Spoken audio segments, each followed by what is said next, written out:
In Chapter 32 of the Yoga Vasistha, today we will discuss the two horses of the chariot of the body, prana and mind, the scientific definition of death, what is a corpse, the metaphor of leaving the old house, the metaphor of ripe leaves, etc. Imagine we're sitting right there with the great sage Maharishi Vashishtha as he pulls back the veil of illusion for his disciple, Lord Rama. But this ancient wisdom, it isn't just for Rama. It's literally a profound roadmap for any of us looking to liberate ourselves from worldly anxieties today. Let's dive right in. So here's our roadmap for today. We're going to look at the body's chariot, how to destroy attachment, the actual science of death, defining what a corpse is, the idea of leaving the old house, and finally, the beautiful metaphor of ripe leaves. All right, let's start with Section 1, the body's chariot. To understand your soul, you've really got to understand the vessel it's temporarily riding around in. Think about it. A chariot can't just move on its own, right? It needs horses. According to verse 12, the chariot of your physical body is pulled by two very distinct forces. First, there's prana, which is your vital breath or life force. And second, the mind, which holds your consciousness, your thoughts, and your desires. Prana is giving you the physical energy, while the mind is steering the whole thing. And honestly, as long as these two horses are hitched to your chariot, the wild ride of worldly existence just keeps on going. Moving on to Section 2, destroying attachment. Now, you see the chariot, but man, it's so easy to get attached to it. We literally start believing we are the wood and the wheels, totally forgetting we're just the silent observer seated inside. So Rama comes to his master with this incredible, profound question, one that we all struggle with, honestly. He asks, how does one destroy worldly attachment? Like, how do we actually stop weeping over things that are totally temporary? Well, the answer starts with taking a hard look at what really happens when the journey ends. Which brings us to Section 3, the science of death. To destroy that attachment, we have to look fearlessly at the thing mortals fear the absolute most. Verse 28 gives us this surprisingly clinical, almost scientific description of the process. It says, the channels, or nadis, stop their vibration, and the vital airs cease to flow. I mean, this is the literal physical mechanism of mortality.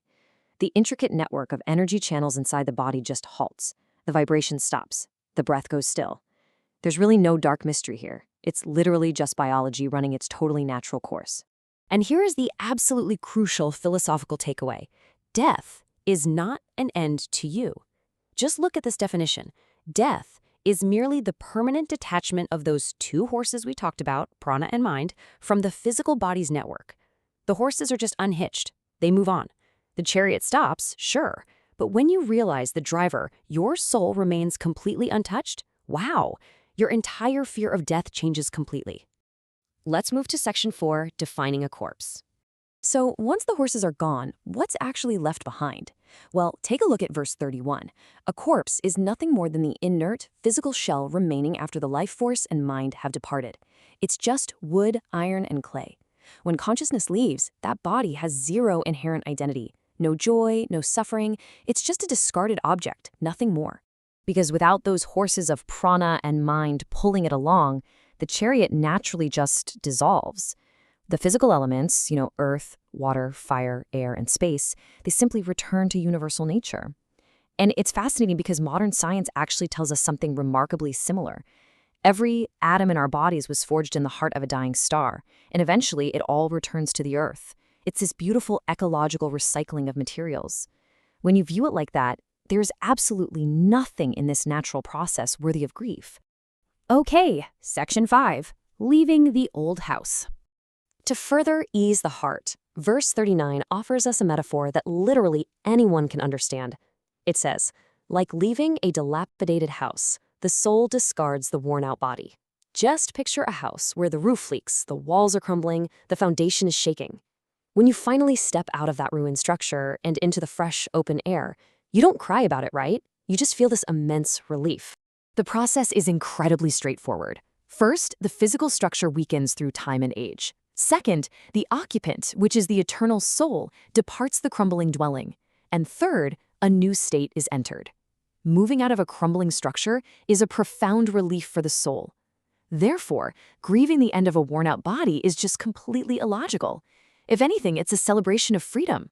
Next up is Section 6, ripe leaves and consciousness. Verses 49 and 50 tell us something so poetic. Just as ripe leaves fall naturally from a tree, beings depart when their time arrives. Picture a vast, ancient tree right in the middle of autumn. The leaves turn yellow, then brown, and finally, carried by just a gentle breeze, they detach and drift down to the earth. There's no violence here, no tragedy whatsoever. It's just the peaceful, inevitable cycle of existence. So what are the big lessons we can take from these ripe leaves? First, death is a natural cycle, literally as rhythmic as the seasons. Second, rebirth follows. Those fallen leaves, they nourish the soil for the next spring. And third, grief is completely useless.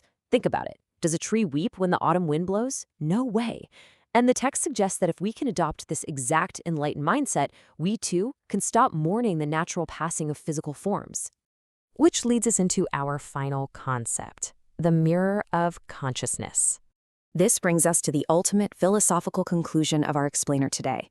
We really need to elevate our view from the chariot, the crumbling house, and the falling leaves, to the pure essence of who we truly are. The pure soul is the eternal observer. Imagine a pristine, boundless mirror. A reflection of a chariot appears in it, a reflection of a ruined house, a reflection of falling leaves. The reflections come and go, they are born and they die. But the mirror itself, it remains completely unblemished, unaltered, and perfectly detached. You are that mirror. You are completely untouched by the birth or death of the physical shell. And so, we arrive at the absolute final truth. We are the observer, not the chariot.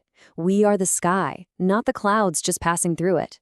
Knowing that this physical shell is just a temporary vehicle returning to the earth, will you let go of the reins of attachment and finally realize your own eternal freedom?